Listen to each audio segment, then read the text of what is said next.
todos los partidos en los ayuntamientos cuyas elecciones se celebran en abril del 79, iban a pedir la autonomía por la vía del artículo 151 para Andalucía. Y así fue. A partir de abril de 1979, todos los partidos políticos aprobaban por unanimidad en todos los ayuntamientos andaluces que Andalucía accediera a la misma autonomía que la Constitución le había regalado al País Vasco, a Cataluña y a Galicia.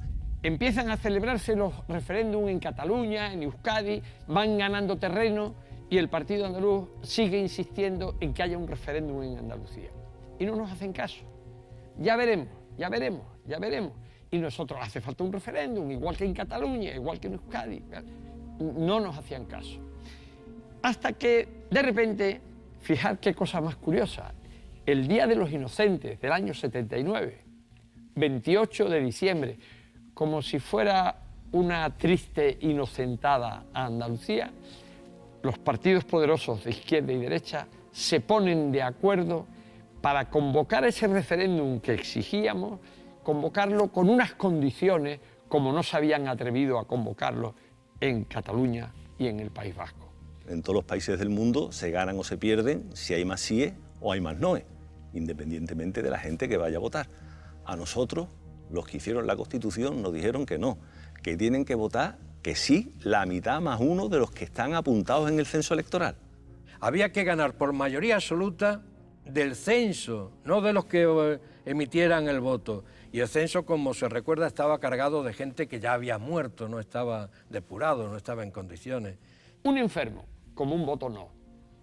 Un emigrante que no vota, como un voto no. Uno que se abstiene, como un voto no. Un voto en blanco, como un voto no. Un voto nulo, como un voto no.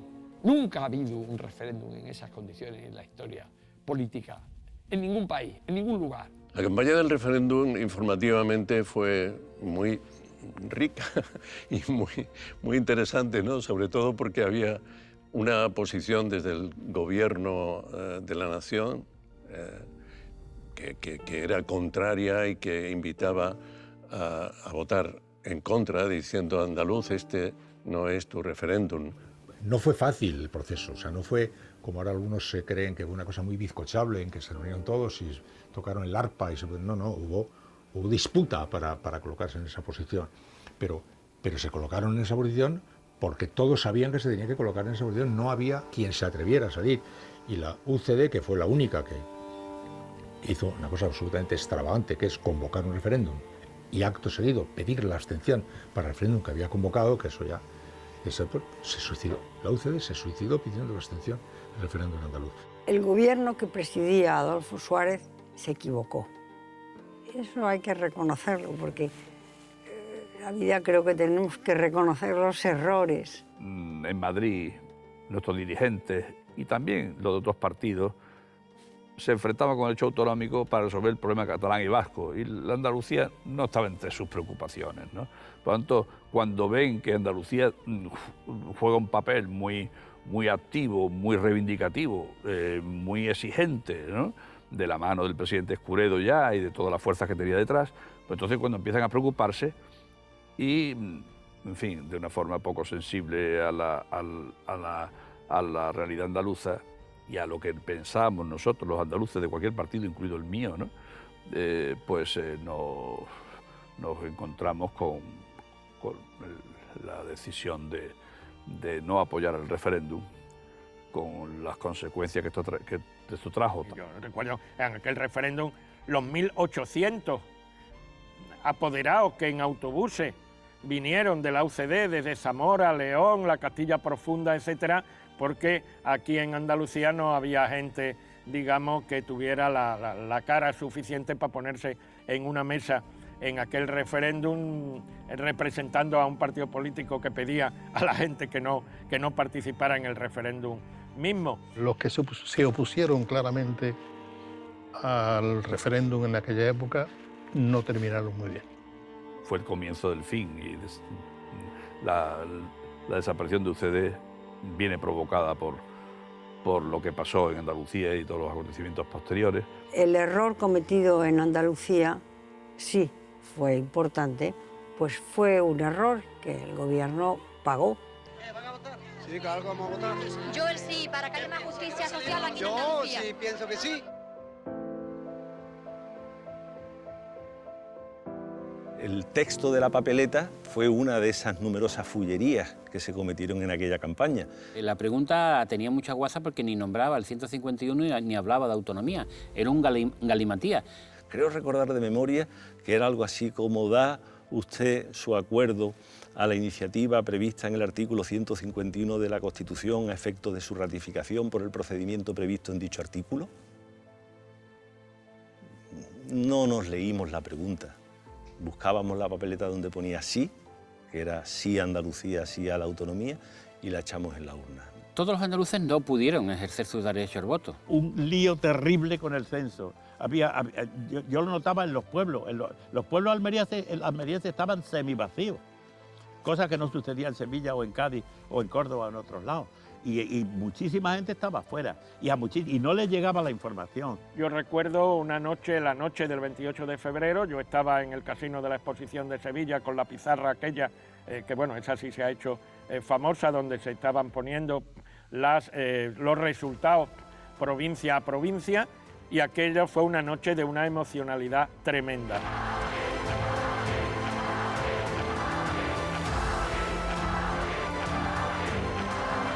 Al día siguiente y tal, pues se vio que sí se había ganado en todas las provincias, menos en la de Almería, ¿verdad? Y entonces, claro, desde el propio día siguiente, desde aquel momento mismo, el gobierno del Estado pues anunciaron la televisión, etcétera, que no se había conseguido. En Almería, como en el resto de Andalucía, se ganó. Los ciudadanos de Almería querían la autonomía para Andalucía, una diferencia de 10-1 entre los sí y los no. Pero ¿qué es lo que pasó? No hubo una mayoría absoluta del censo electoral. Hubo una mayoría abrumadora de síes sobre los noes, pero eso no significaba la mayoría del censo electoral. Y de acuerdo con lo que la ley que acababan de aprobar el PSOE y la UCD en diciembre del 79 ponía, el referéndum había fracasado en toda Andalucía. ¿Qué hacemos? Los partidos poderosos que no estaban interesados en la autonomía de Andalucía, pues lo dejaron estar. Dice, bueno, pues lo hemos perdido, ¿qué le vamos a hacer? Seguiremos por el camino de lo que ellos llamaban la autonomía más eficaz, una autonomía como de segunda, no como la de Cataluña o la del País Vasco. Aquello había que resolverlo como fuera, y sobre todo teniendo en cuenta que ya estaban en conversaciones no declaradas hasta tiempo después el Partido Socialista y la UCD para lo que llamaron armonizar, es decir, recortar el proceso autonómico. Hubo que derrotar, cosa inaudita, al gobierno para sacar la autonomía plena en 1980. Y todo eso es lo que no se cuenta, todo eso es lo que ya no está en el imaginario de la gente. Todo eso es lo que no se explica en los colegios, escuelas, en todo el entramado pedagógico de Andalucía. Todo eso es lo que se olvida. Y cuando no se olvida, se quiere institucionalizar. Rafael Escuredo se declaró en huelga de hambre y los partidos políticos de izquierda planteamos distintas iniciativas, tanto en el Congreso de los Diputados, como en los ayuntamientos andaluces, como en las diputaciones andaluzas, etcétera, etcétera. Y conseguimos que eso que ellos pensaban que diciendo que no iban a conseguir borrarnos del camino, pues no lo consiguieron. El propio gobierno tuvo que inventarse una cabriola rara para sacarlo adelante porque no había quien se atreviera a ponerse enfrente de la sociedad andaluza y decirle que no, o sea, eso era imposible. Entonces se sabía que aunque fuera haciendo una pequeña piruetilla rara, pues se iba a hacer una piruetilla rara. Hubo que hacer una modificación en la ley que regulaba los referendos, rebajar las condiciones que eran muy duras y se pudo acceder a esa autonomía. Alguien puede pensar, eso era constitucional, mire usted, eso se votó en el Congreso de los Diputados y salió para adelante. Y ahora gente que se la coja con un papel de fumar y dirá, pero es que esto realmente fue darle una vueltecita. Pues sí, le dimos una vueltecita a la norma.